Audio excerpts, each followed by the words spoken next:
Hashtag the stranger who paid me. Hashtag prologue. For 7 years.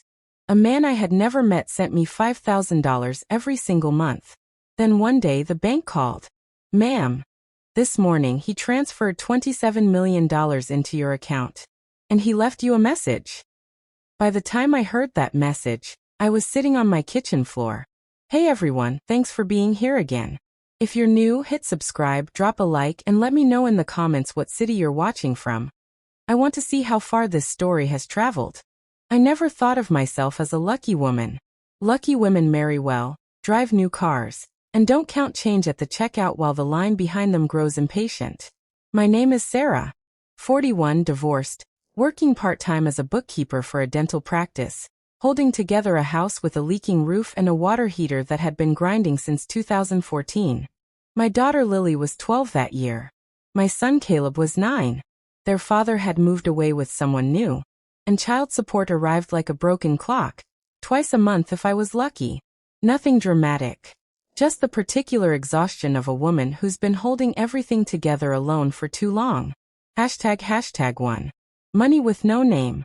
It was a cold October Tuesday. I was at the kitchen table when my phone buzzed, a bank alert. I figured it was my paycheck, late as usual. I opened it without much interest.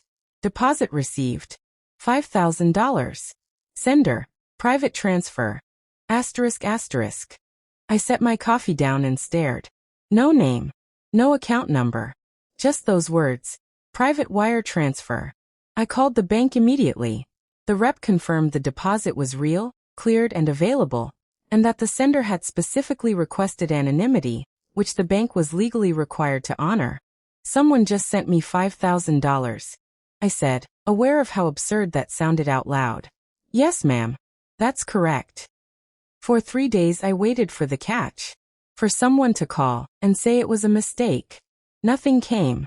The money just sat there, still and silent as a stone at the bottom of a lake. So I used it. Boots for Lily.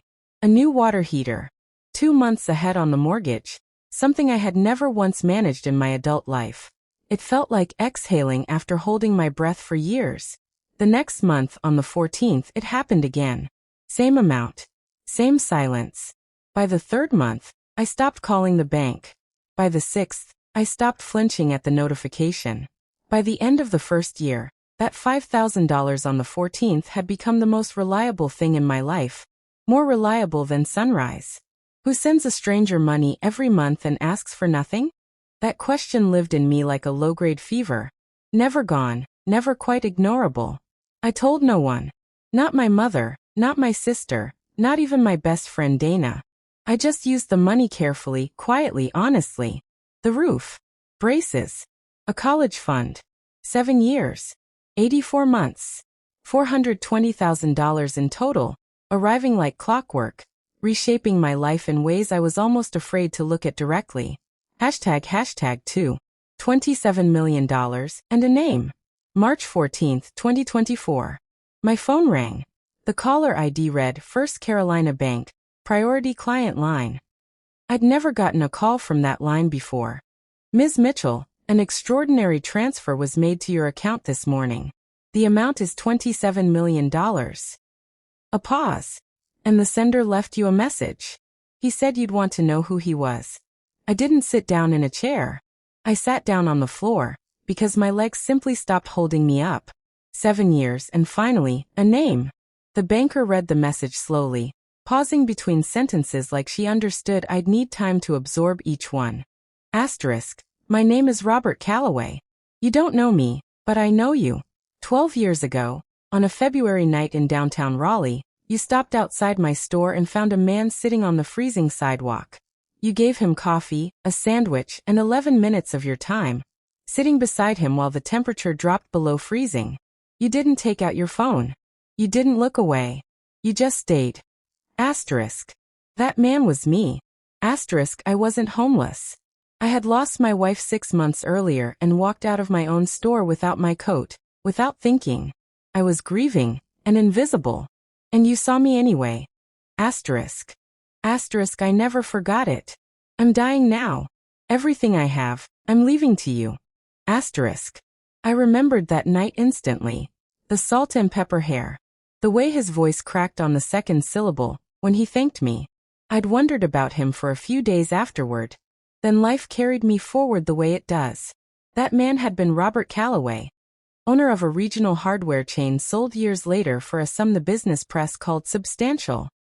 No surviving spouse. And now, $27 million of his estate sat quietly in my account. The fear arrived before the joy did. Not small, manageable fear. The cold, structural kind. Because $27 million isn't a windfall. It's a target. #3. The other heirs. The next morning, lawyers from the estate called to confirm everything. Are there other heirs? I asked. The silence answered before he did. 2 adult children. A daughter, Victoria. A son, Marcus. They were informed last week. How did they take it? Ms. Mitchell. I'd strongly recommend retaining your own attorney before speaking to anyone connected to the Calloway family. That wasn't a suggestion. It was a warning wrapped in politeness. A quick search told me the rest. Victoria, a failed real estate developer, tangled in 2 lawsuits. Marcus, estranged from his father for at least 8 years. Asterisk, how angry would you be if your dying father left millions to a stranger who once gave him a sandwich? Be honest with yourself. Asterisk. I understood, sitting in my kitchen that morning, that this wasn't over. It was barely starting. And I had 2 choices. Be frightened and hope the paperwork protected me, or be deliberate, strategic, and build something they couldn't tear down. I opened a blank document and started planning. #4. The lawyer and the first crack. Through my friend Dana, I found Patricia Okafor, an attorney who had won brutal custody fights and looked like someone who'd already considered every possible scenario before you finished explaining your problem. She listened to everything without interrupting. Then she took off her glasses. The will is valid. Robert had full legal capacity, 2 independent witnesses, a notary. A capacity challenge will fail. She paused. But they'll file one anyway. Not because they expect to win, because litigation is expensive and exhausting, and they're betting you'll settle just to make it stop. I won't, I said. She looked at me for a long moment. Good. Within a week she filed a response establishing my claim. 48 hours later, my personal cell phone rang. A number I hadn't given to anyone connected to the estate. Ms. Mitchell, this is Victoria Calloway Reed. I just wanted to reach out. I think there's been a misunderstanding, and reasonable people can resolve this without turning it ugly. Her voice had the polished warmth of someone used to negotiating from a position of assumed power. My father wasn't thinking clearly toward the end. We have documentation. I'm sure you understand, this is a family matter. I understand your father made a legal decision about his own estate, I said, steadier than I felt. We're prepared to offer a settlement. Something fair. Please direct any further communication to my attorney. I hung up. My hands were shaking, not from fear, but from recognition. She'd gotten my private number from somewhere. That told me exactly what kind of fight this was going to be. #5. What they tried to hide. 3 days later, Patricia called with something her investigator had found. 8 months before Robert's death, Victoria and Marcus had jointly petitioned a court to have their father declared mentally incompetent, so they could be appointed his legal guardians. Robert fought it. 3 independent psychiatric evaluations found him fully competent. The petition was denied. They tried to take control of his money before he died. I said slowly. They tried and failed, Patricia confirmed. And the timing matters. He updated his will 4 months after that petition was denied. I sat with that for a long time. Robert Calloway had known exactly who his children were. In the final year of his life, fighting a terminal diagnosis and a guardianship attempt from his own children, he had thought back 12 years, to a cold February night, and a stranger on a concrete step. He trusted me because I had been kind without calculating anything in return. And now the 2 people who'd tried to strip him of his autonomy, while he was alive, were trying to strip me of his final gift. #6. The parking lot. 2 weeks later, I was loading groceries into my car when a black SUV pulled up beside me. The window rolled down. Marcus Calloway. You should think carefully about what you're doing, he said, his voice low, careful, deniable. My father wasn't well. A jury's going to see that. Your father was found competent by 3 psychiatrists, I said. Juries don't read psychiatric reports. They see a stranger who walked away with $27 million. He paused. There's $2 million on the table. Clean. No publicity. Another pause. Think about your kids, Ms. Mitchell. Think about how complicated things can get. Think about your kids. That was the sentence that told me everything. Not a threat of violence. A lever, aimed precisely at what I loved most. Move your car, I said. Or I'll report this as intimidation, with your plate number, the time, and the location on record. He stared at me. The window rolled up. The SUV pulled away. #7. Coffee with Victoria. 6 weeks later, a handwritten note arrived on expensive cream stationery. Victoria wanted to meet. As women, not adversaries. Against Patricia's mild objection, I said yes. Not because I trusted her. Because I wanted to look her in the eye. For the first few minutes at the coffee shop, she talked about her father with just enough real emotion to sound sincere. A skilled performance. He got susceptible near the end, she said, setting down her cup. Lonely people latch onto kindness. They misread it. She looked at me with practiced sympathy. I don't blame you, Sarah. I don't think you set out to manipulate him. An accusation, dressed as absolution.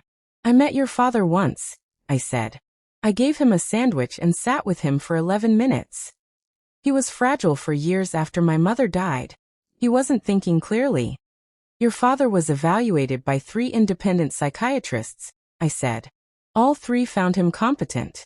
Your guardianship petition was denied. That's public record. Something flickered across her face, so brief I might have missed it if I hadn't been watching closely. You're here because you thought I'd be easier to manage in person than on paper, I said. The warmth vanished entirely. You are making a serious mistake, she said quietly, which was somehow worse than shouting. We will make this so expensive, so public, so long, that you'll spend the next 4 years of your life in court. Is that what you want? Your children watching their mother dragged through it. I looked at her. Victoria, you and your brother tried to strip your father of his legal rights while he was dying. He fought you. 3 doctors said he was competent. And then he specifically chose to leave his estate to someone outside your family. Tell that story in a courtroom, and it won't make either of you look like grieving children who were robbed. It'll make you look exactly like what you are. She stood, her chair scraping back loud enough that people at nearby tables turned. We'll see each other in court. Yes, I said. We will. #8. The hearing.